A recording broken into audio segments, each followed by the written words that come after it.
En esta videocolumna me voy a referir a un tema que es un escándalo en Cuba y además de cubanos en todo el mundo. No es un opositor.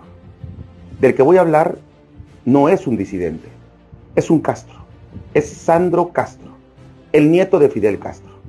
Y aunque desde hace mucho es noticia, su reciente entrevista a NBC sonó más fuerte que la pasada de marzo en CNN, a pesar de que dijo cosas muy similares, si no es que lo mismo. Sandro Castro no nos da una noticia buena para los cubanos, nos da una grieta histórica, y eso hay que verlo de esa manera.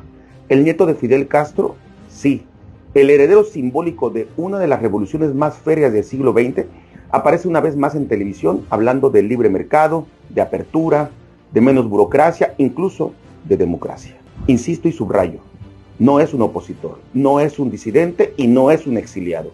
Es un Castro acusando al propio gobierno heredado por su abuelo de ser artífice de un bloqueo interno muchísimo más dañino y poderoso que el de Estados Unidos.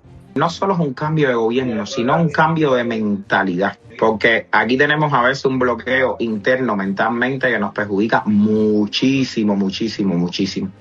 Casi nos perjudica tanto como el bloqueo externo de los Estados Unidos. Y aquí hablamos de un personaje que no importa que no tenga aceptación general entre los cubanos, que no importa que no tenga una imagen popular, es un Castro. Y entonces la pregunta no es qué dijo, la pregunta es por qué ahora lo puede decir. Porque esto no es evolución ideológica, esto es colapso presionando discurso. Cuba hoy no está debatiendo modelos, Cuba está sobreviviendo en la oscuridad.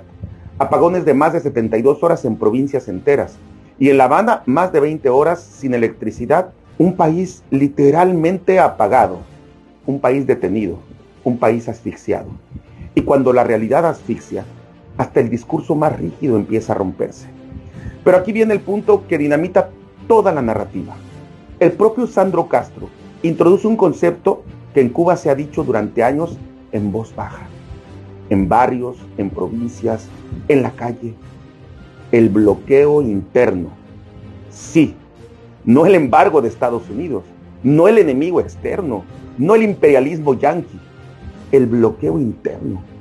O sea, el sistema bloqueando a su propia gente, el aparato de Estado ahogando la productividad, el control frenando cualquier posibilidad de desarrollo real de su propia gente, de los propios cubanos.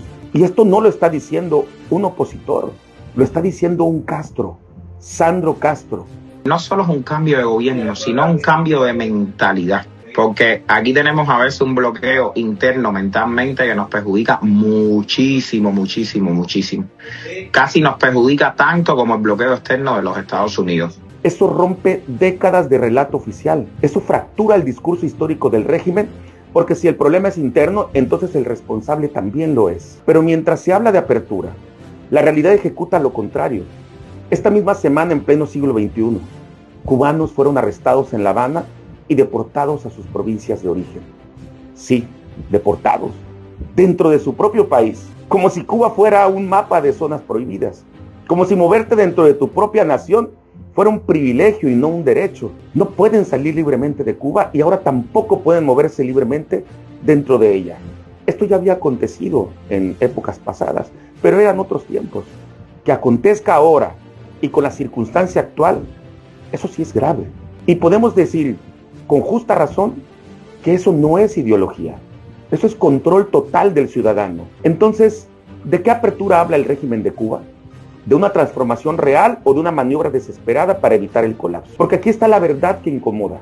Cuando el castrismo empieza a hablar el lenguaje del mercado, no es porque haya cambiado.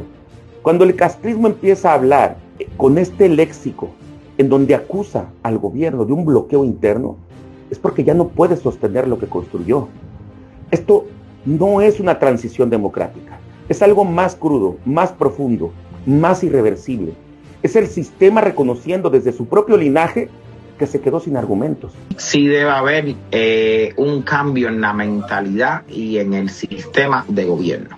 Cambios que tienen que ser debido a los temas políticos, a los temas sociales, y todo será complejo y paulatinamente. Y cuando el apellido que construyó el poder empieza a justificar su transformación, entonces ya no estamos ante un discurso, Estamos ante una estructura que se resquebraja desde adentro. Y eso en política siempre es el principio del fin. Esto es Juicios del Poder con Jonathan Estrada Internacional para Escudo de las Américas. Aquí opinamos y analizamos el poder sin permiso.